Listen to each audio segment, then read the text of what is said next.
Madam President. Senator from Texas. As if in legislative session, I ask unanimous consent that the Senate proceed to the immediate consideration of S. 4845, which is at the desk. Further, that the bill be considered read a third time and passed, and that the motion to reconsider be considered made and laid upon the table. Is there objection? Madam President. Senator from Connecticut. Madam President, I object. Objection is heard. Madam President, what we just saw on this floor was stunning. I am genuinely at a loss for words. This bill is common sense. There is not a constituent in Texas or Nevada or Connecticut who, if you asked, would it be a good thing to have more police officers keeping our kids safe, wouldn't say, of course it would.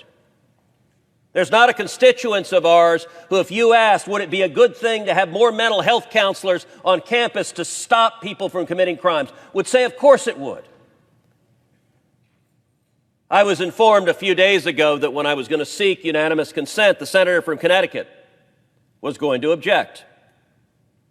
Now, the senator from Connecticut styles himself the leading advocate of gun control in the U.S. Senate. I was asked by reporters, why are the Democrats objecting to this? And I'll tell you what I told reporters. I have no idea. They haven't said. They haven't told me why they object to it. And so I was genuinely looking forward to seeing the senator from Connecticut's remarks. I was sitting here waiting to see, why do you oppose more police officers to keep our kids safe? Why do you oppose mental health counselors in schools? I've been in the Senate 10 years. The senator from Connecticut and I were elected at the same time. I've engaged in many debates on this floor, including with the senator from Connecticut. The fact that he chose not to say a word about why he objects is stunning. I find myself genuinely flabbergasted. I will say one of the reasons I think the senator from Connecticut feels content not only not to argue, but now to walk off the floor and not even listen to the debate he's ostensibly participating in.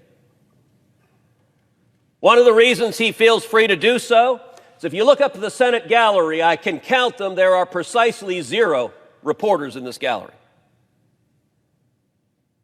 Not a single one of the corporate media will report on this, and I think the senator from Connecticut feels absolutely certain. When he walks out, he will have reporters that will say, tell me how terrible Donald Trump is. And he'll lean in and say, oh, Donald Trump is really terrible. But not a one of the reporters will ask, hey, wait a second, why don't you want police officers keeping our kids safe? None of them will. The Democrats are protected by a dishonest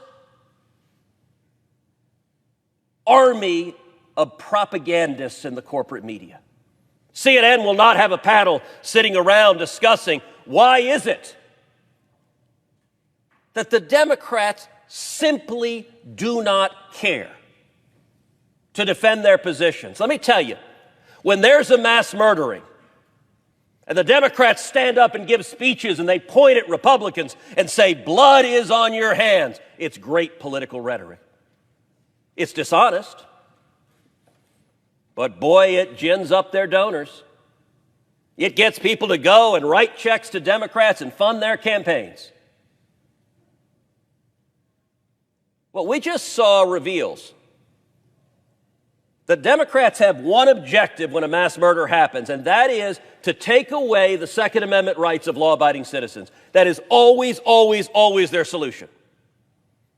Never mind that it doesn't work. Never mind that it doesn't stop violent crime. Never mind that if you look at the jurisdictions across the country with the strictest gun control laws, almost every single one of them consistently has among the highest crime rates and murder rates.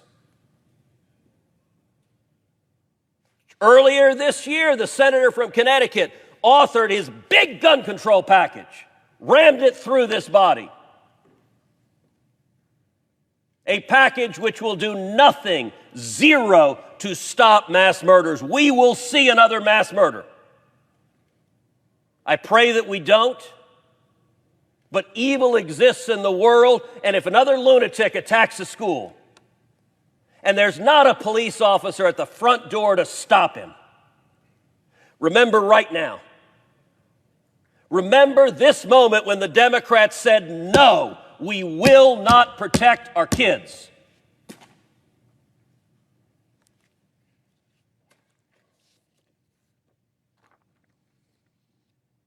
There are lots of arguments the senator from Connecticut could have made.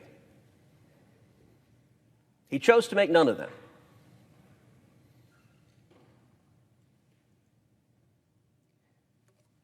If he does not like how the money in this bill is specifically spent, I'm now going to propound a second unanimous consent bill. There are right now $135 billion in unspent COVID relief funds to schools. Under the rules the Democrats have put in place, those funds cannot be spent on school security. The second bill that I'm going to ask this body to pass is a bill that is very simple. It's one page. It says schools can spend some of that $135 billion on school security. They can decide what to spend it on. But if they decide they want to hire an additional police officer, they can spend the money on that. If they decide they want to enhance the physical security of their campus to make their students safer, they can spend it on that. They can invest in school security. Right now, the Democrats have blocked them from doing this. These are funds Congress has already appropriated that haven't been spent. And this bill is unbelievably simple. It says the schools can choose to invest in school security.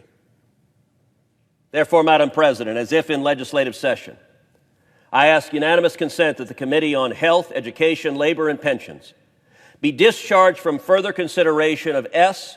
4586, and that the Senate proceed to its immediate consideration. Further, that the bill be considered read a third time and passed, and that the motion to reconsider be considered made and laid upon the table. Is there objection? Reserving the right to object. Senator from Connecticut. Thank you, Madam President. Senator is right. I'm not going to engage in a colloquy on the merits of this request or the previous request. This isn't real. This is a TV show. This is clickbait. This is theater. This isn't an actual attempt to pass legislation.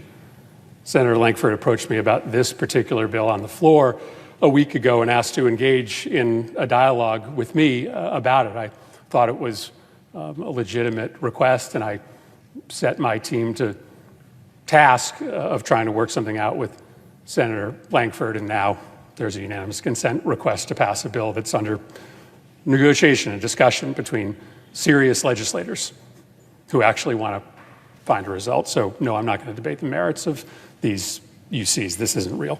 I object. Madam President. Objection is heard. Senator from Texas. Madam President, the senator from Connecticut just gave us the sum total of his wisdom as he walks off the floor again, which is he says this isn't real. The presiding officer is well aware of how the Senate operates. When a senator arises for a unanimous consent request, one of two things happens.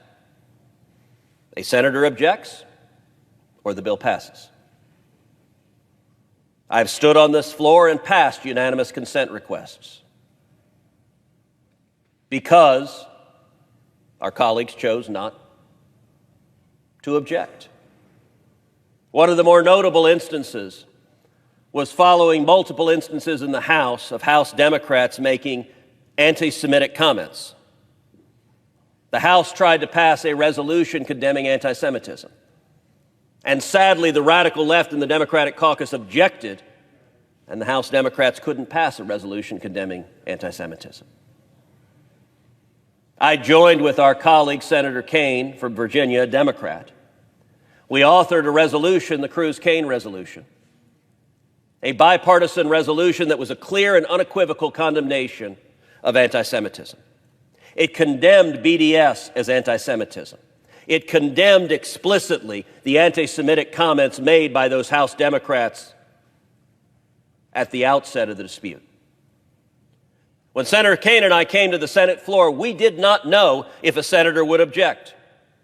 There were numerous senators in this body that had not joined the resolution and could easily have walked out on the floor and objected. And we stood up and asked unanimous consent, and much to our very pleasant surprise,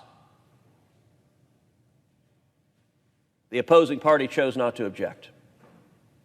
And the resolution passed. It passed 100-0. When the senator from Connecticut says this isn't real, the only reason this bill has not passed the United States Senate is because the senator from Connecticut stood up and uttered two magic words: I object. Had he done something really simple, just shut up, just shut his mouth, just sat there, we would be standing in a position where both of these bills would have passed into law. What does it say, Madam President, about the Democrats' view of the American people? That they don't engage in debate, they don't engage in discussion, they don't defend their positions.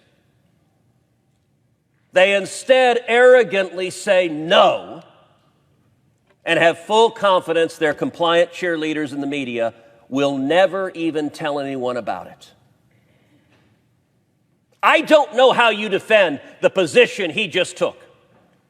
I was genuinely looking forward to hearing some form of an argument. I can tell you when I forced a vote on the Cruz-Barrasso bill on this floor and the Democrats voted party line. No, we don't want more police officers in school. No, we don't want more mental health counselors in school. No, we don't want additional funding for school safety. To the best of my knowledge, no reporter asked a single Democrat, why are you leaving our kids vulnerable? Why aren't you acting to protect children in school? Because you know what? There's no money on the left for actually stopping these crimes. The money is for disarming law-abiding citizens. It is a narrow-minded political focus. We could have just passed the most significant school safety legislation ever passed by the federal government. Why didn't we? Because the Democrats objected.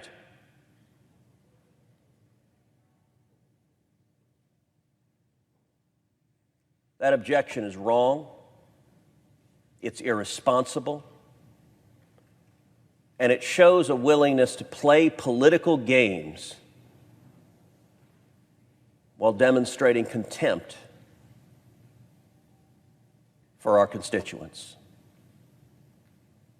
Today, the United States Senate failed the American people. Today, the United States Senate failed the school children of America. And I pray that the consequences are not truly horrific. I pray that this body will show up and do its damn job. Debate real issues and pass real legislation that will actually stop crime rather than the empty political gestures of the left.